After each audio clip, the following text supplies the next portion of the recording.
Welcome, exclusive reviewers. Today's a special edition. Why is it special? Because we're tapping into our childhood. Yes, we are. We're going to be naming the very best of Cartoon Network. Not current, but late '90s, early 2000s. The golden years. The golden years, exactly. That's right. So, without further ado, let's start.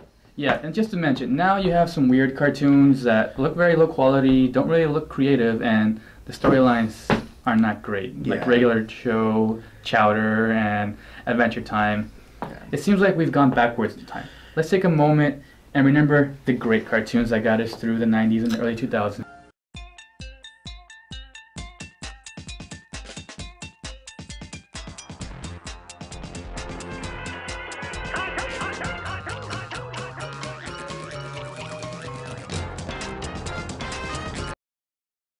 Starting off with, I think, one of the most iconic ones ever, Samurai Jack. Yeah. It starts off, he's in ancient times in Japan. Aku attacks, he almost defeats him and gets sent into the future. Yeah. And then the future is just crazy. You have robots everywhere, you have talking dogs, you have spaceships, and Jack just throws down anybody. He's not scared, he has a sword, he has a vintage samurai look, and some of these characters, you have like the Scotsman with a machine gun leg. Yeah, it's very unique. It's very unique, and awesome. Colors were awesome as well. Yeah, the fight sequences were awesome, yes. And so was the storyline. They even did 300 before 300 happened. Exactly. Yeah, I remember that one. Okay, so the next one, it's a little show that was for everyone, and it made you think, okay, what happens when you mix sugar, spice, and everything nice with a little touch of chemical X? Well, you got a recipe for a great show in the Powerpuff Girls. Now this show was kind of, I think I would say, ahead of its time as far as animation and action. You had these three girls that were trying to live normal lives, but at the same time they were trying to fight crime, and they have the most weirdest villains ever. You had a smart chimp, Mojo Jojo. You had a hillbilly named Fuzzy Lumpkins, the Amoeba Boys, and just Gangrene Gang, and the weirdest, most creepiest villain ever, him. He's creepier than the Joker. Yes, that voice, like I can't even. What he was wearing, he had like lobster. I don't know what he was, but this show was just action packed. I mean, they even had a movie, which was pretty decent, and you just. The Rowdy Rough Boys. That was the other alternate versions that they had. Mm-hmm. It was amazing. It was a pretty cool show to watch. I remember, some of the shows were pretty awesome, and it was just a great show to watch. And if you were a girl, you could watch it. Yes, it was. Yeah, it was one of the rare few lead girl-led shows. So it was pretty cool. Nice to see it. Yeah, the next one came later on in the time. It was called Foster's Home for Imaginary Friends. This is like 2004, if I remember correctly. Yeah. And this show was pretty awesome. It starts off with Blue and Mac. Yeah. Basically, the concept is Blue's an imaginary friend.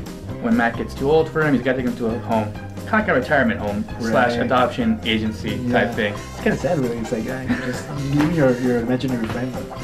Yeah, but at the same time, they had so much fun at that mansion. Yeah, there's so many crazy characters in there. Will, Coco, I forget the monster's name. Eddie, I think. No, was it? I forget. But anyway, you have so many stories going on in there, and it was fun. It was different. It was unique.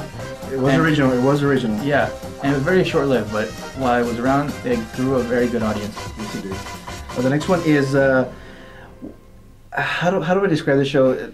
It was very over the top at times, but I would say Johnny Bravo was one up there in my favorites. This guy was just, a ladies guy, wannabe ladies guy, but still living with his mom, his little Elvis, resemblance, hello, mama, it's like, it was Elvis and Fonzie combined. Yeah, exactly, he had his thing about his hair, it always had to be perfect, Yet he kind of hang around with these weird, you had the geek, Carl, little Susie, the girl that would always follow him around. And there's an episode where I guess he finds like he gets to get a wish, and he says, "Yeah, I wish for all the chicks to follow me," and all of a sudden he gets like a whole herd of chickens just following him around. It was hilarious. I mean, the show was again awesome, and it had really good moments, so it was worthwhile. Definitely influenced my life. Yeah, taught you about the adult world Sure. a little bit. Yeah. The next one was very short-lived, but it was awesome. This is one of the most awesome shows to ever get canceled on Cartoon Network, Megas XLR. Basically, if you watch the show and you watch the intro, it goes living here in Jersey, fighting villains from afar. You gotta find first gear in your giant robot car. Yeah. Basically, this girl in the future sends this robot to the past that's huge. You can, like a Power Ranger style robot. Right. And this guy Coop finds it in the junkyard and fixes it up. He takes on villains, he takes on monsters, aliens, all kinds of stuff. And it was very for adults because it was very funny and it had adult humor. Yeah, it was on Cartoon Network. Yeah. But it was definitely awesome. It had a lot of pop culture references to shows, games, and stuff going on nowadays. Yeah. Check that out. There's a lot of shows on YouTube. Very, it's exactly like for gamers. You know, it's Yeah, a really gamer-like show. The next one was it's a classic. You know, Dexter's Laboratory. What can I say? This show had almost everything you could watch in a cartoon show. You know, smart kid has the coolest laboratory under his house, creates some of the craziest inventions, while still being unable to get rid of his little sister, keep her out of the laboratory. I don't know how she even managed to get into his laboratory. He had all kinds of high-tech security system. Yeah. She found a way. And he had Mandark, his arch nemesis, and even their pets were arch nemesis. Like Dexter had his monkey, and Mandark had his duck, which they all had powers. And also they also have the what's it called, the kind of like a Justice League kind of thing. Yeah. You had the what are the names? Major Glory. Major Glory, Kind of okay. Captain America-ish. Right. Valhallen, kind of like a Thor-ish. Thor Rocker, yeah. And Krunk, which is kind of like the Hulk. Right, the Hulk. So they would live into this little apartment, and they would tear the apartment. So you had these side, you had a show that had this side, little mini show side, and those were always good to see. It was a great show, a classic, and it will go down as one of the greatest. The original, not that 3D remake they made that was not. Yeah, exactly, yeah. All right, and next is a classic show. I think the reason Christopher Nolan got into Batman was because of Batman the Animated Series, which from 1992 up all the way to I think 96, something like that. Yeah. This was dark. It was awesome. And has the best Joker ever. Mark Hamill, who does the voice, who is Luke Skywalker, Yes. does the voice of the Joker, and he has the best on-screen laugh ever, Yes. without a doubt. And the villains and everything in the show was done perfectly. I mean, I think it won several Emmys. I think it won several awards for that show because it was for adults, but like I said, this was good about the 90s. The animation, the writing was amazing. It was for adults, but kids can also watch it. It was it was a great show. Definitely. Also check out the animated movie Mask of the Phantasm. It's a great one. Yeah. All right, next one we have Ed, and Eddie. You have these three kids who their mission was jawbreakers. They found these great elaborate schemes. They business. They tried stealing. They tried scamming just to get these jawbreakers. At times they did get their jawbreakers, but at other times it was just a fail. But they had these crazy adventures with their friends. You had Wolf, the immigrant. And his pigs. You had Plank, which is probably like the greatest piece of wood ever put on screen. It was a great combination of the art was goofy, it was abstract, it was really different from what that was at the time. So it was a great show to watch and really hilarious. Definitely. Yeah. And this was a kind of a weird one. Cow and chicken.